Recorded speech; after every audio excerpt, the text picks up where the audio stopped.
Click It or Ticket is a major campaign that's going on in the Tri-Cities right now. We've been doing this for several years, and it has had a positive impact. In the studio with us today are two people from the Pasco Police Department. Kim Kelch is a crime prevention specialist. Hi, Kim. Welcome. Thank you. Thanks. And Sean Granger, traffic officer.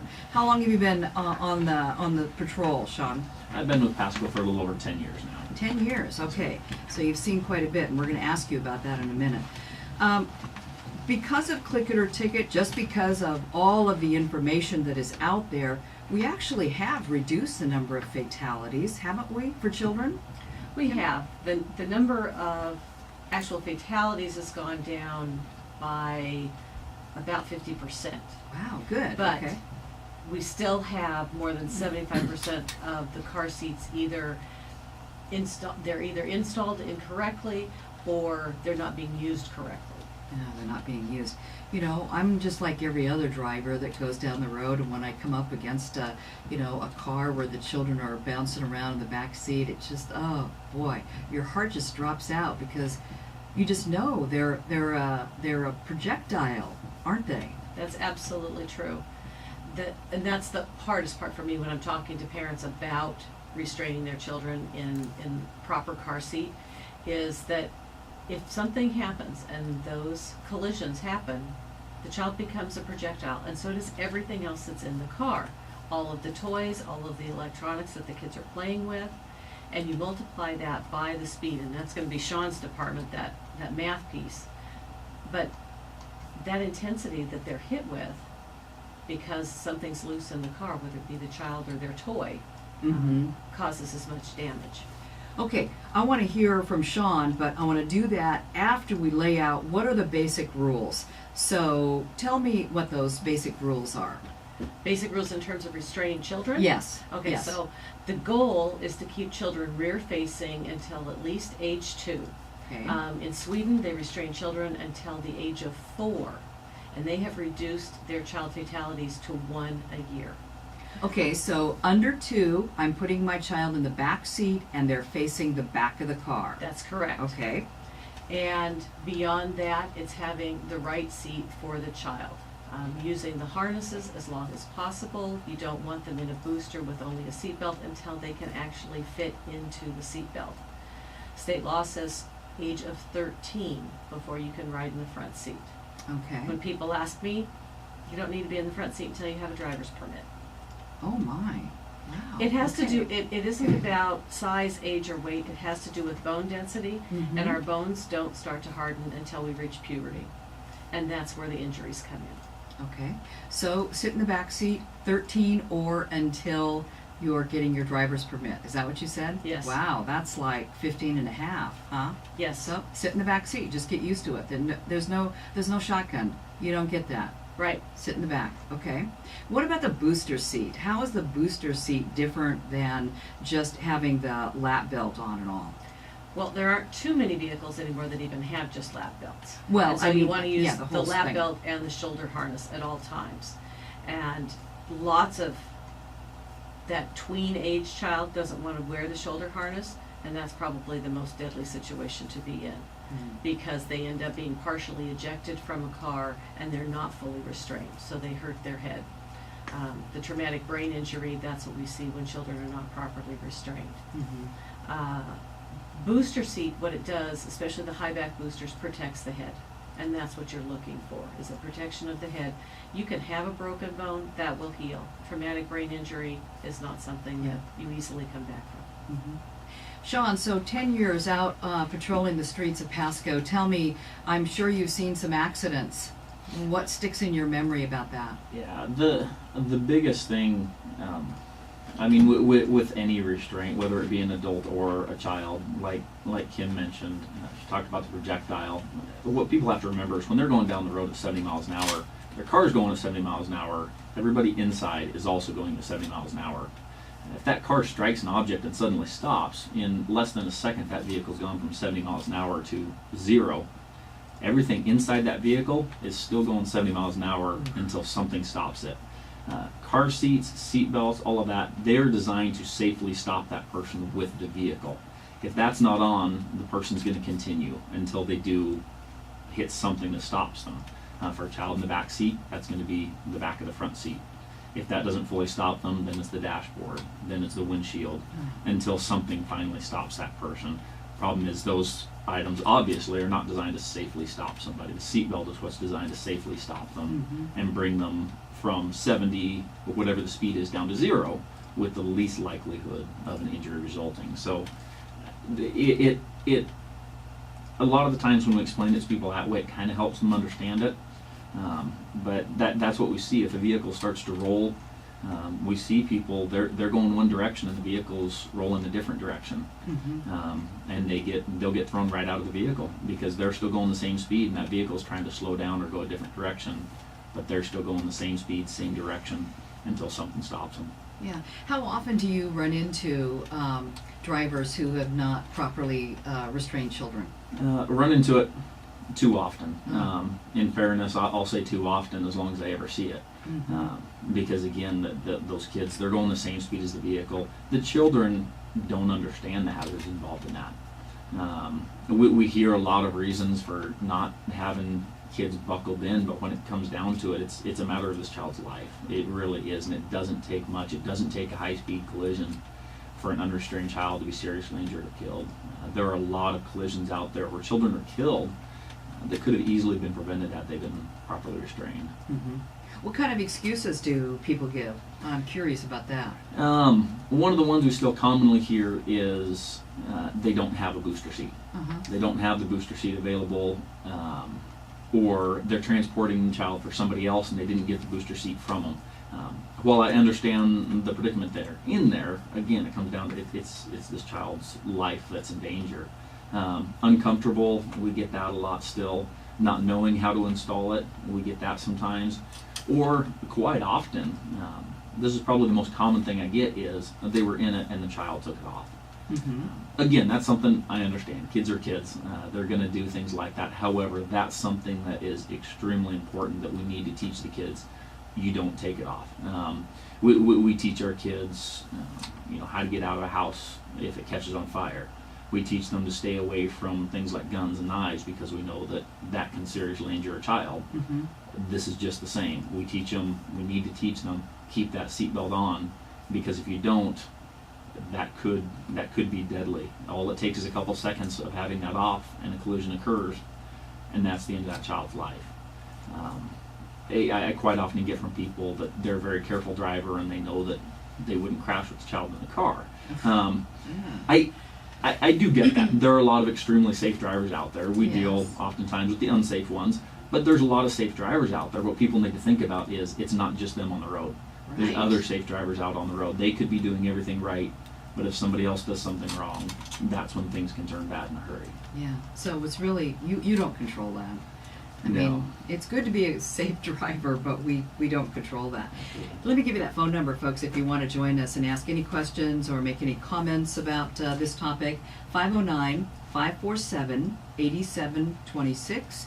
I'd be happy to have you join our conversation.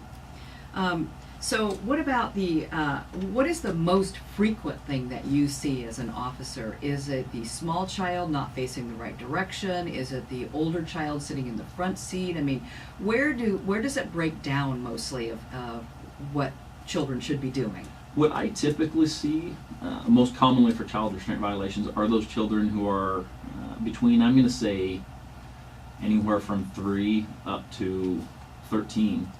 Where they're a young child, they have a lot of energy, they're active. I see them jumping around in the back seat. They just don't want to have it on, so they're jumping around, playing, doing whatever they need to do in the back seat. Again, not recognizing the fact that they're flying down the road at 70 miles an hour or whatever speed they're going. That's typically what I see, is just kind of those middle ages. With the infants, parents, compared to the other violations, they're better about that. I think because they are small, they know that they're completely helpless at that age. The children start getting older. The parents in their everyday lives realize the child's getting more responsible. They don't think about the fact that in a vehicle they still don't grasp the concept of what could truly happen to them if they don't have that seatbelt on. And that's where it comes down to the parents' responsibility to educate them and make sure they know what could happen. Yeah. Where are we telling parents, giving parents this very valuable information? Where does that happen? I mean, does that happen right out of the hospital when people, leave after they have a child, or when do we give them that information? It does happen right at the hospital because you can't leave the hospital unless you have an appropriate car seat to take your child home. Oh, At Cadillac, they actually have several car seat techs that are there to help with that initial overview. Recommendation truly is to come out to the State Patrol, make an appointment for one of the fit sites. We do that every second Wednesday of the month. The number for that is 734-7034, and you press number 5 and they will schedule an appointment, and we will go through those steps to check the car seats. Safe Kids Coalition did 4 elementary school drop-off surveys. How many kids were in the front seat? Okay, elementary kids obviously are not supposed to be in the front seat. And I think in most of the schools, after they did the education piece with that drop-off, the reductions were more than 20% at each of the different locations. And the kids got bands and pencils reminding them to ride in the back seat, telling mom or dad, hey, I don't have my seatbelt on, don't move the car. Those are the pieces that we try and get that education out there. When we do the different fit sites, as we did at Safe Kids Saturday up at Cadillac, the kids become part of that because they can be in charge of their own safety. And quite often, if we've got an officer or someone uniformed there helping, they'll go, oh, Officer Granger said that I'm not supposed to ride without my booster seat, and that will instill some of that.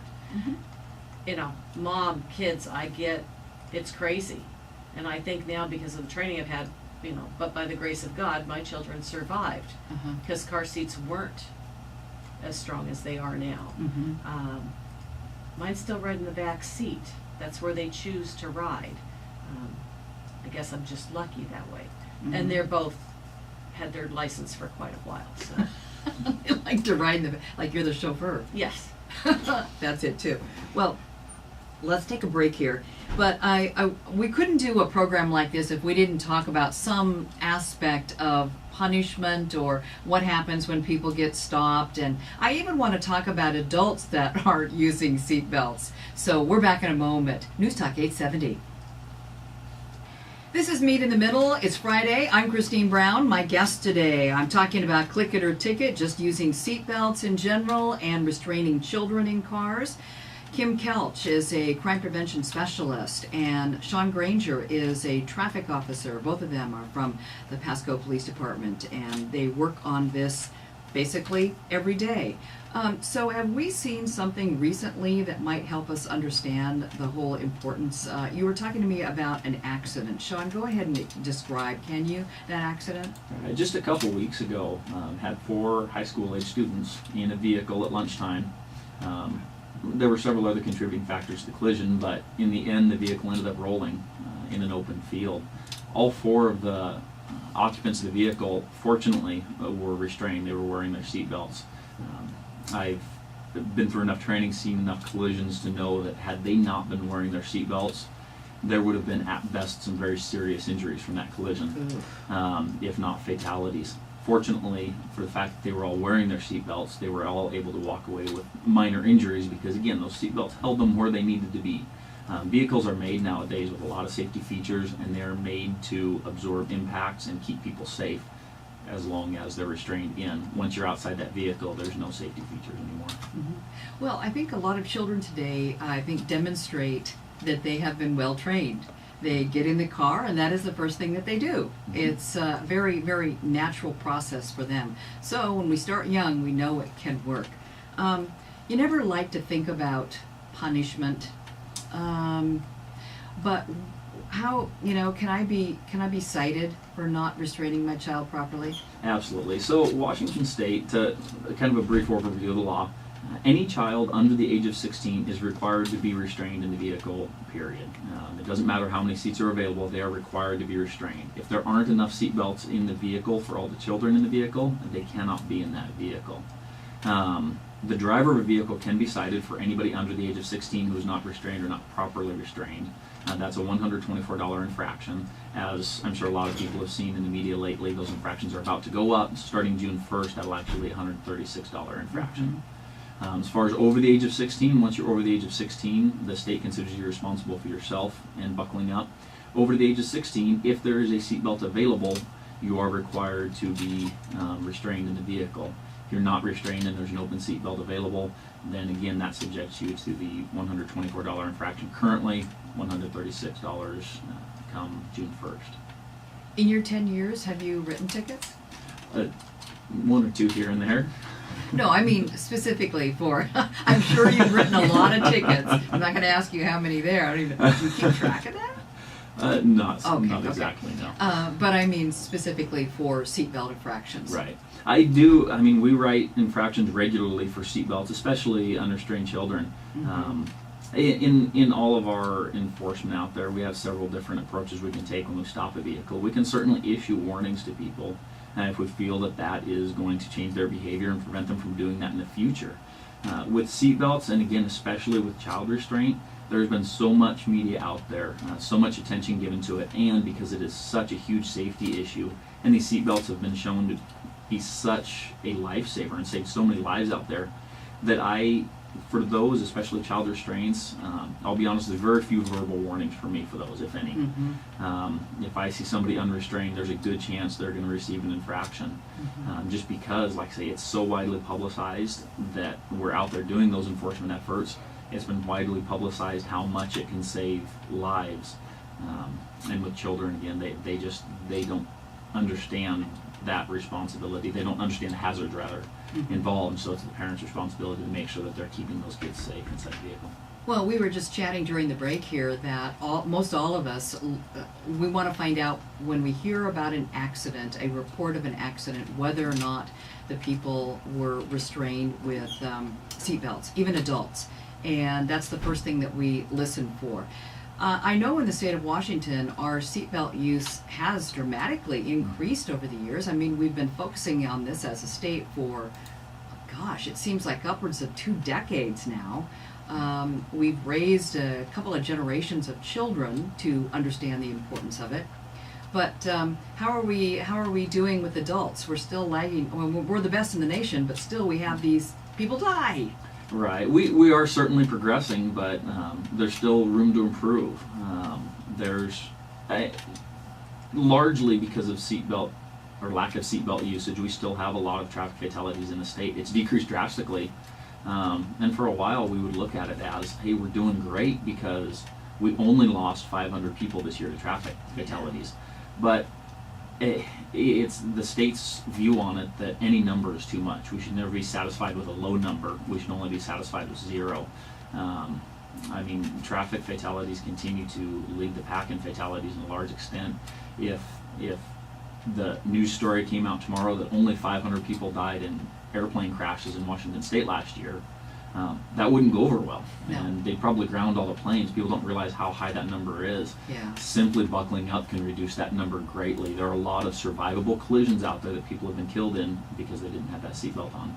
All right. I want to thank the two of you for helping us reinforce that message. Buckle up this weekend and all the time. Thank you so much, folks. Thank Kim you. and Sean. We're back. We're going to wrap up our 3rd week here on News Talk 870. Stay with us.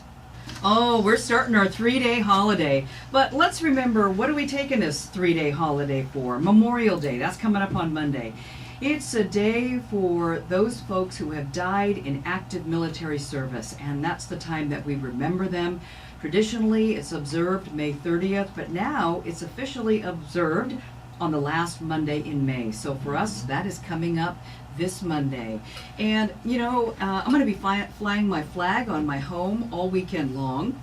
And you know what was cool the other day is that I was at Home Depot and I saw a young couple. They had to be in their 20s. And they bought a flag. And I just thought, that is the coolest thing, that people of all ages can feel pride in having that flag out on their front step. And Absolutely. mine's going to be out there. So over the weekend, and particularly on Monday, take advantage of some of those veterans events that happen in our community, and go out of your way to find out if somebody's a veteran and thank them. Mhm. Yeah.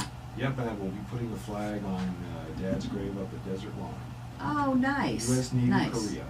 Korea. And grandfather who did the Saving Private Ryan thing on D-Day. Oh my gosh. So, My very father honored served to do in that. World War II in the South Pacific. And, you know, he never talked about it that much, but I got to tell you one thing. He said, he told me, I've never ever forgotten it. He is gone now. He injured his leg, and he walked with a brace for the rest of his life. But he said that he was on a ship coming back into the States with a bunch of injured people. And when they came through San Francisco under the Golden Gate Bridge, Mhm. he and everybody else stood out there and cried. I've never forgotten that. It's powerful. Very much so. Hey everybody, have a good weekend. Make it a safe one. Make sure you're using your seatbelt, and just enjoy yourself. Have a good one. Bye-bye.